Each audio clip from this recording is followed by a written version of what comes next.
e que Deus possa falar conosco nessa noite de uma forma muito especial. Deus possa falar no seu coração nessa noite. Não podemos sair daqui da casa de Deus ouvindo a palavra, ouvindo a ministração da palavra de Deus e sairmos vazio. A palavra de Deus tem um poder muito grande de transformação nas nossas vidas. Tem um poder de mudar a situação, tem um poder de transformar a nossa situação. Então, Deus tem falado conosco. De repente, Deus está falando com você através deste louvor. De repente, Deus já falou conosco através da abertura da palavra.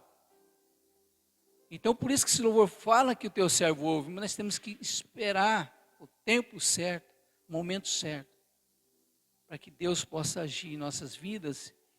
E essa é uma grande oportunidade de Deus estar agindo na nossa vida, na casa do Senhor.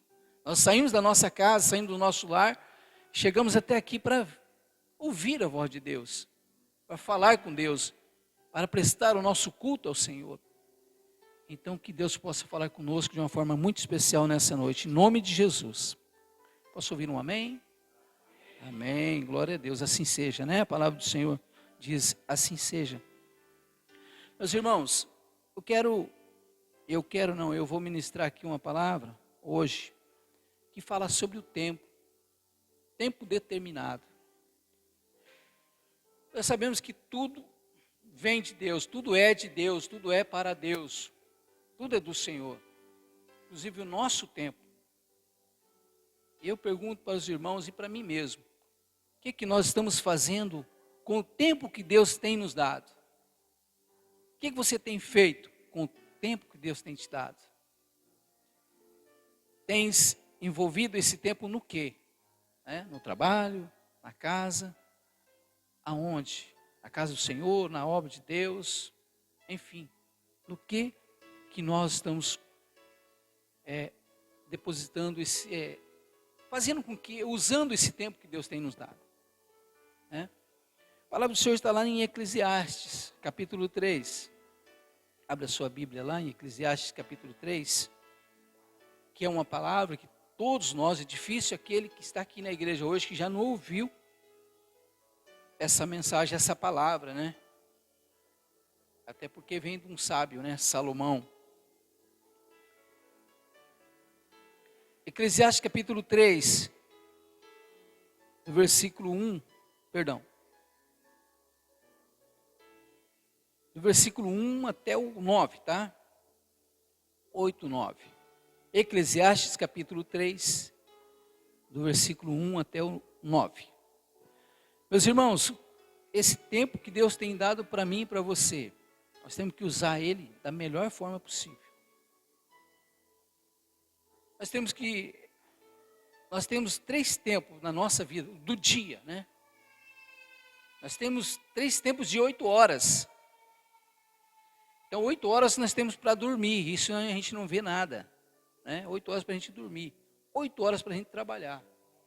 E 8 horas? O que nós estamos fazendo dessas 8 horas? Né? Então, aqui o sábio Salomão está falando assim: tudo tem o seu tempo determinado, e há tempo para todo o propósito debaixo do céu. Há tempo de nascer e tempo de morrer, tempo de plantar e tempo de arrancar o que se plantou, tempo de matar e tempo de curar, tempo de derribar e tempo de edificar, tempo de chorar e tempo de rir, tempo de plantear e tempo de saltar, tempo de espalhar pedras e tempo de ajuntar pedras, tempo de abraçar e tempo de afastar-se de abraçar, tempo de buscar e tempo de perder, tempo de guardar e tempo de deitar fora, tempo de rasgar e tempo de coser, tempo de estar calado e tempo de falar, tempo de amar e tempo de aborrecer, tempo de guerra e tempo de paz. Que vantagem tem o trabalhador naquilo em que trabalha? Então, meus irmãos, para nós começarmos a nossa palavra, essa mensagem de hoje, vamos falar sobre o tempo. Um pouquinho do tempo. Nós temos tempo suficiente para para tudo, para trabalhar, para dormir, para descansar, para recreação, para tudo. Então nós temos que usufruir muito bem desse tempo, mas com sabedoria. Com sabedoria. Não podemos perder, abrir mão dessa vida maravilhosa que Deus tem nos dado. Então tem um valor muito especial para Deus. E tudo está no controle do Senhor. Tudo isso que nós falamos aqui, tudo se encontra dentro de um plano de Deus, dentro do controle do Senhor para nós, seres humanos. Para mim e para você. Deus tem Ele tem um foco em cima de mim, em cima de você, cuidando de nós 24 horas. Deus está ligado em nós, Deus está ligado em você. Por isso nós temos que usar do tempo o melhor possível. Fazer do tempo que Deus tem nos dado o melhor possível. Caso contrário, em tudo isso que a gente viu aqui, se a gente não usar o tempo de Deus, se a gente não confiar no Senhor, se não acreditar em Deus e começar a fazer as coisas do nosso jeito, como eu quero, como você quer, do jeito que nós achamos certo e correto, nós passamos a desacreditar no Senhor. Ou tomar atitudes precipitadas, antes que Deus falou, antes que Deus mandou. Então o tempo é muito especial. E quando nós buscamos essa intimidade com o Senhor, com Deus, nós acabamos e aprendemos tendo discernimento. Quando é de Deus e quando não é de Deus. E isso vale muito. Isso nos ajuda muito para nós tomarmos as nossas decisões. Vale muito quando nós estamos dentro dessa intimidade com Deus, para que no momento certo Deus nos dá a sabedoria para agir, para fazer, para responder, para fazer tudo certo, né? Mas se tomarmos decisões antecipadas, fazendo aquilo que não está na direção de Deus, com certeza nós vamos cair na desobediência e Deus nos cobra. Deus vai nos cobrar, ou deixar que o mundo, né, cobra de nós, que as situações adversas cobra de nós, que nós possamos sofrer as consequências dos nossos erros.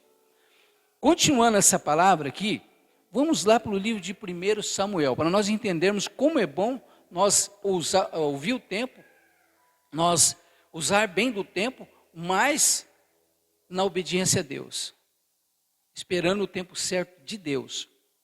Aqui no livro de 1 Samuel capítulo 13, Deus nomeou Saul a ser o rei.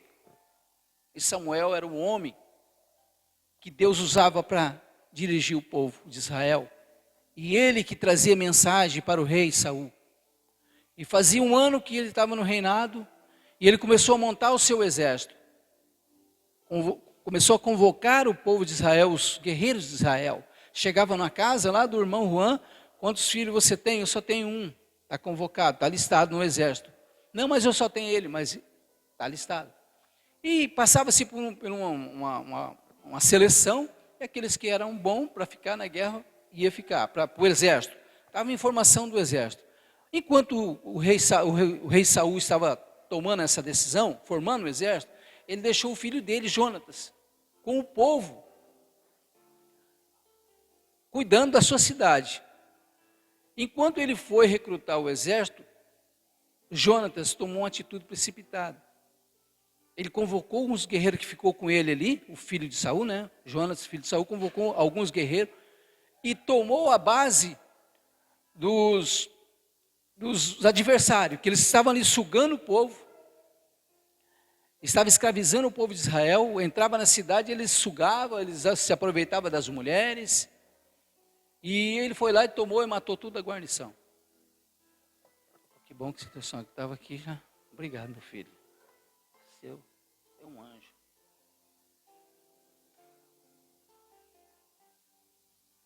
E nessa decisão, custou-se uma guerra. Quando Saul chegou, falou assim: provocamos uma guerra. Provocamos uma guerra pelas suas atitudes. Tudo bem.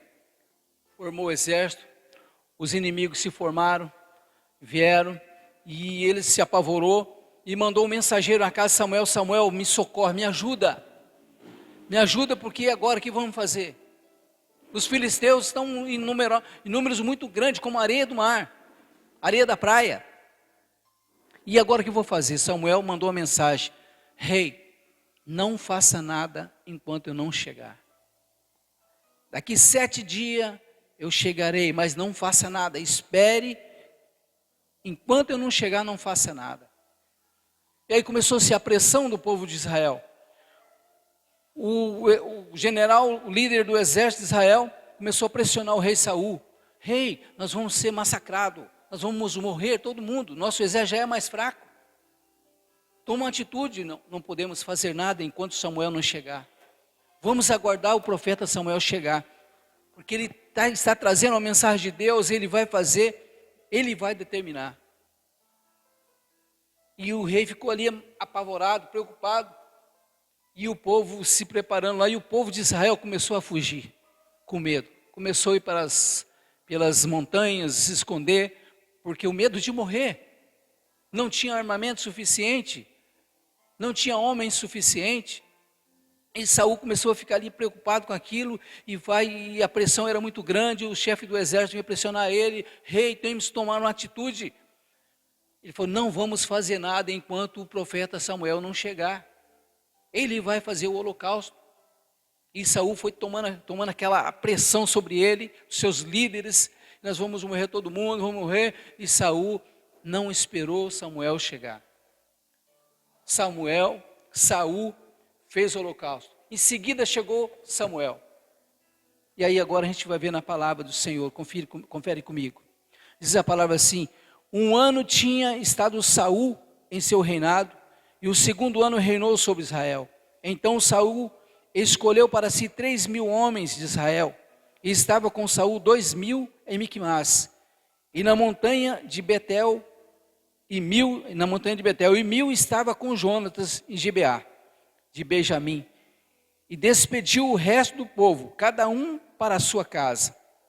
E Jonatas feriu a guarnição dos filisteus, que estava em Gibeá, o que os filisteus ouviram, pelo que Saul tocou a trombeta por toda a terra, dizendo: ouçam os hebreus.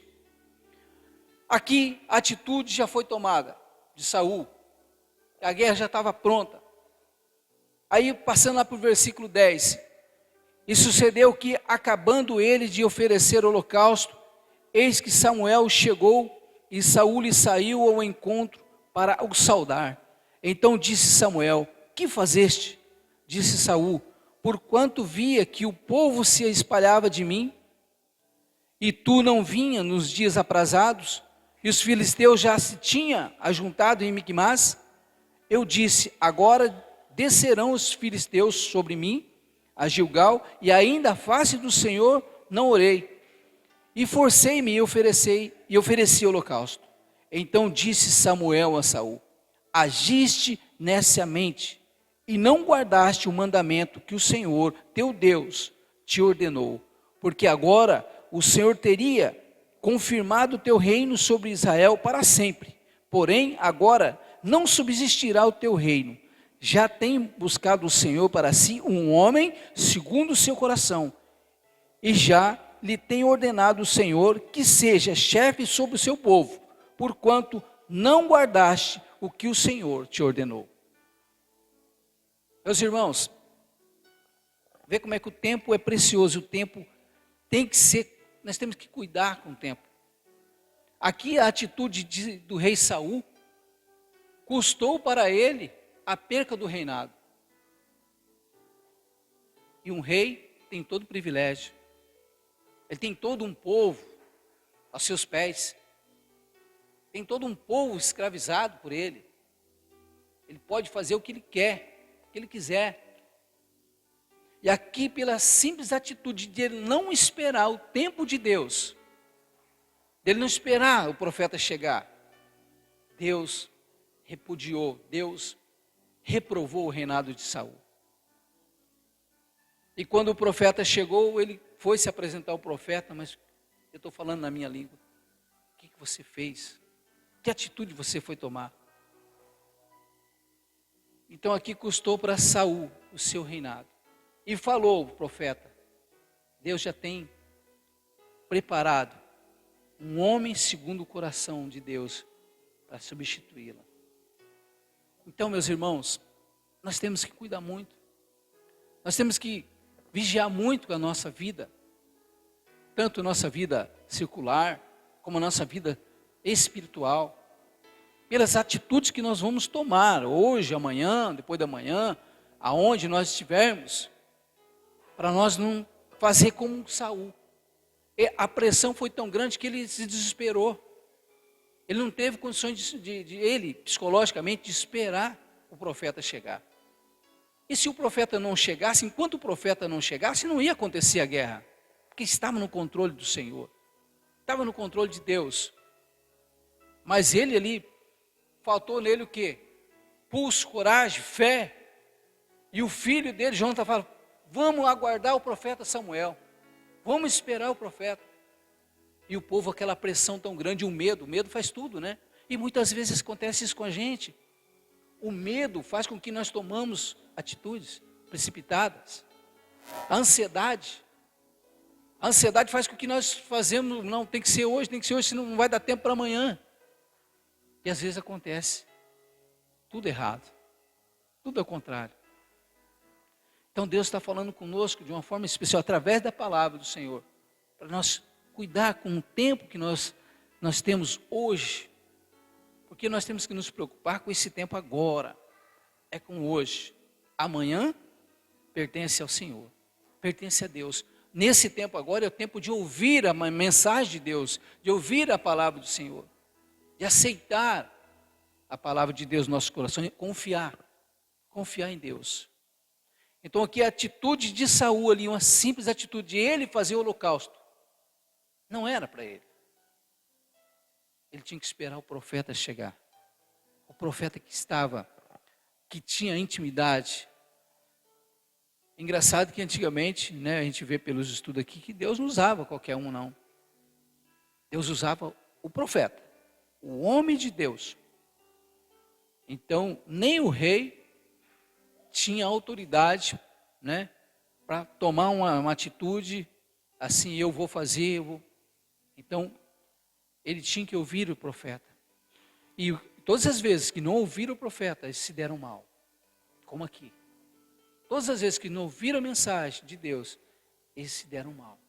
Então aqui, meus irmãos, há um retrato assim que nós temos, um retrato para nossas vidas, há um exemplo para nós. Que às vezes a nossa ansiedade de querer para hoje, pode causar danos para a nossa vida. Esperamos o tempo de Deus. Vamos dormir, vamos acordar, vamos só esperar Deus agir também? Não. Nós temos a nossa vida. Nós temos que tomar as nossas atitudes circular, nossa vida diária, né? No trabalho, em casa, tem que tomar as nossas decisões. Mas essas decisões que nós tomamos, se andamos em Cristo Jesus, se andamos no Senhor, se estamos na presença de Deus, dificilmente vai dar errado. Dificilmente vai dar errado. Porque Deus está no controle da minha e da sua vida, da nossa vida. Então também não vamos deitar e esperar, né, Deus falar, só vou fazer se Deus falar, né? Nós temos que ter o discernimento no momento certo de agir, de fazer, né, segundo a vontade de Deus. Um pouquinho à frente no capítulo 15, a segunda atitude que Saul tomou, que ali se custou o fim do seu reinado, foi a última missão que ele cumpriu. Foi quando Deus se vingou do povo dos amalequitas. Esses amalequitas extravaram a saída do povo do Egito, eles entraram em confronto com o povo de Israel, travando ali a passagem do povo de Israel. Deus libertou o povo de Israel, e aí os amalequitas travaram ali, entraram num confronto ali e perturbaram a passagem do povo, entraram num confronto. E Deus se lembrou disso. E Deus deu essa missão para Saul. Saul, convoca o povo e vai ao encontro desse povo, os amalequitas, e destrói todos. Não quero nenhuma sobra, não quero nada. Desde o velho ao bebê de colo, Todo mundo, Deus pediu para aniquilar o povo, acabar com tudo. Engraçado que enquanto isso nós achamos que Deus não mata. Nós achamos que Deus é um Deus de amor, Deus de carinho. Nossa, Deus não é capaz de fazer isso. Pois Deus agiu dessa forma. Deus mandou o rei Saul acabar com essa nação, com esse povo, os amalequitas, os adversários de Israel.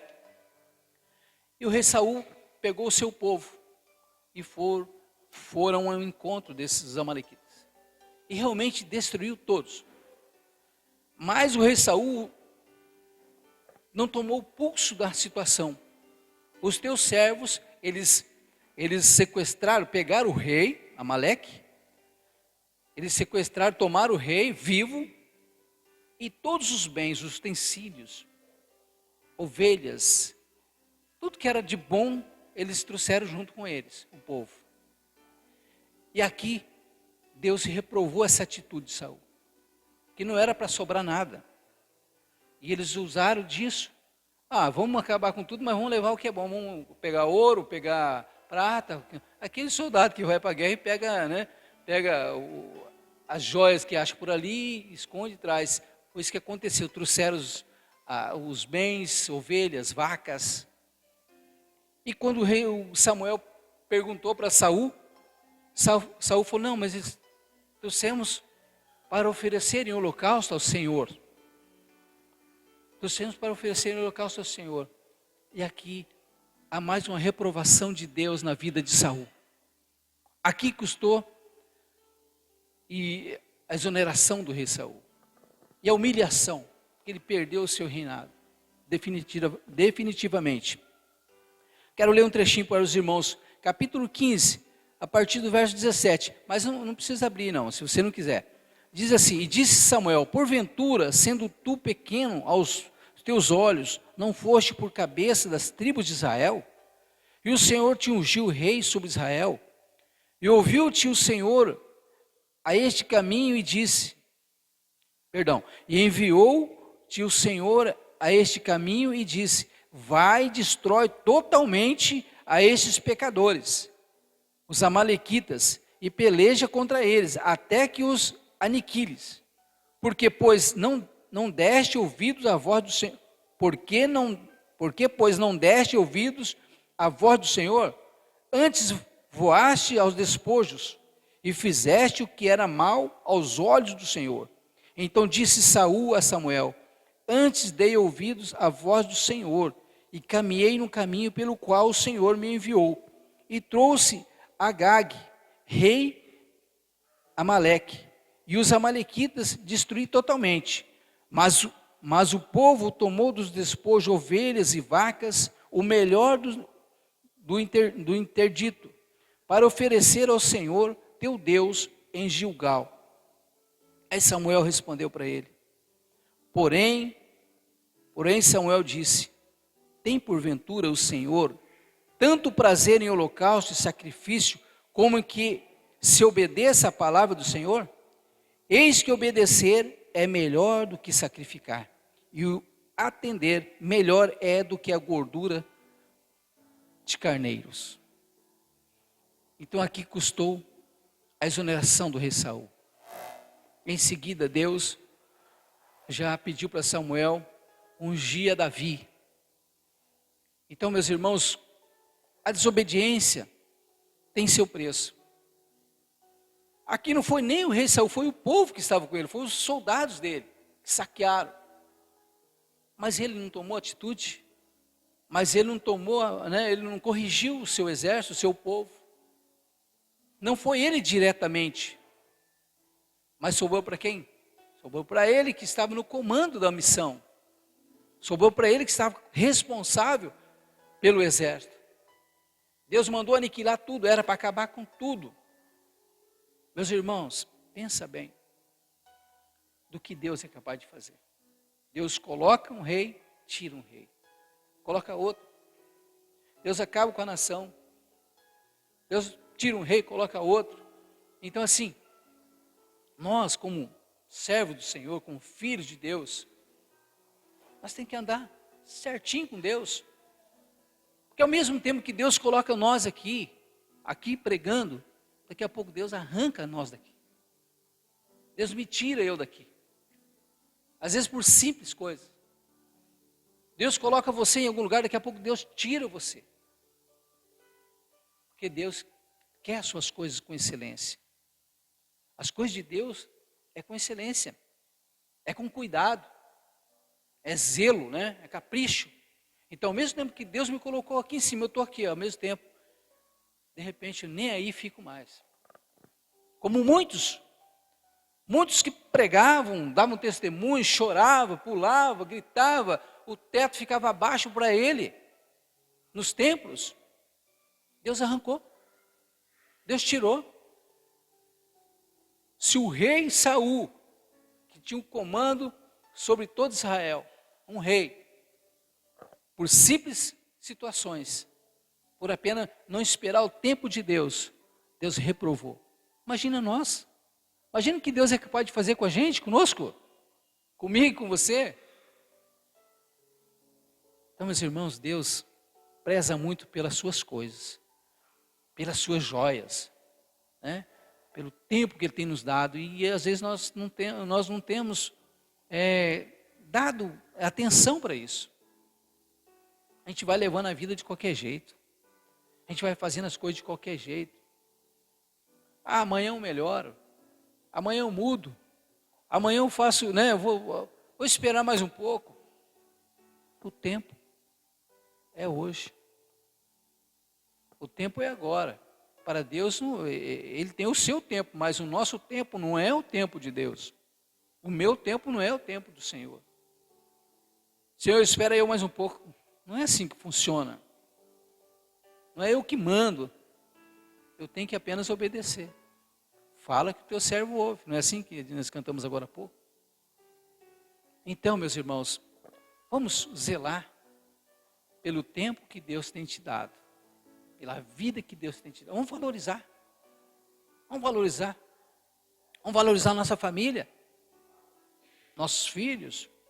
Às vezes nós falhamos. Nós erramos na correção, na educação, né? Mas há tempo. Há tempo para isso, para nós corrigirmos. Para nós voltarmos atrás. Se a gente fere, há tempo para nós pedir perdão. Às vezes nós falamos demais, há tempo de nós corrigirmos a nossa fala. Então a palavra nos diz nessa noite, há tempo para tudo. Deus tem dado um tempo para todos nós. Como diz lá em Eclesiastes, há tempo de plantar e há tempo de colher. Nós não vamos plantar uma planta agora e querer colher agora. Vai ter que esperar o tempo certo dela germinar a semente, a planta crescer, dar flores, vir frutos, amadurecer e colher. É necessário o tempo. É necessário esperar o tempo. E tem muitas coisas que nós temos que esperar. Esperar mais um pouco. Não vamos tomar a atitude precipitada como o rei Saul, que pode causar muitos danos para nossas vidas, para mim e para a sua vida. Amém? Até aqui, a palavra do Senhor. E por aqui eu paro com a palavra de Deus. Eu creio que é suficiente para que nós entendamos do que Deus é capaz. Se Ele deu tempo para nós, Ele também nos cobra. Se Ele deu tempo de vida para nós, Ele vai cobrar. Vai chegar lá no final, Ele vai cobrar. O que você fez? Abra as tuas mãos. Mostra as tuas mãos. E o que nós temos a apresentar para o Senhor? Ele deu tempo para nós. 60, 70, 80 anos para nós viver, usufruir do tempo, da vida, das coisas boas. Mas vai chegar uma hora que Ele vai pedir para nós, vai pedir a conta, né? Ele vai falar assim, mostra as tuas mãos para me ver. O que você fez? Amém? E até porque Deus não precisa provar nada para nós, né? Somos nós que temos que testemunhar a Deus. Nós que temos que provar para Deus aqui na terra que somos capazes, que somos fiel, que somos responsáveis, né, pelas nossas atitudes, o que fazemos. E meus irmãos, a vida ela é difícil, é complicada. Nem todo dia é dia de alegria. Existe o dia mau. Existe o dia da nossa vida que é mau. Mas existe o dia bom. Existe o dia de prazer, existe o dia de alegria. Mas a nossa vida é mais luta. É luta constante. É luta constante. Hoje nós lutamos, amanhã nós lutamos e depois nós lutamos. Mas há momentos bons. Há momentos de prazer. Portanto, nós temos que gozar desse tempo. Participar desse tempo bom. Agora, nós não podemos, meus irmãos, hoje que eu estava até lembrando, nós estamos vivendo num período de guerra. Tem uma guerra lá na Ucrânia, mas a nossa guerra contra o vírus ainda não acabou. O vírus está meio fracão. Vamos dizer assim que ele levou umas bordoadas, porque nós estamos imunizados. Mas ele ainda está matando. O nosso inimigo ainda está por aí, está matando. Devagarinho, às vezes ele mata um aqui, mata outro ali. Então ele ainda não perdeu totalmente a guerra.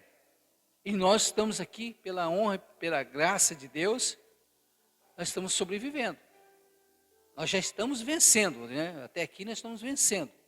Mas nós não podemos fazer desse dia de paz, fazer uma guerra também. Nós já estamos combatendo aqui. Agora nós vamos criar, no nosso tempo de paz, que nós temos que usufruir desse tempo, nós criarmos guerras, outras situações. Já chega que nós passamos aí esses tempos, contra o vírus, aquela luta, máscara, álcool gel, aquela preocupação constante. Hoje a nossa liberdade, não temos mais máscara, estamos livres, até aqui.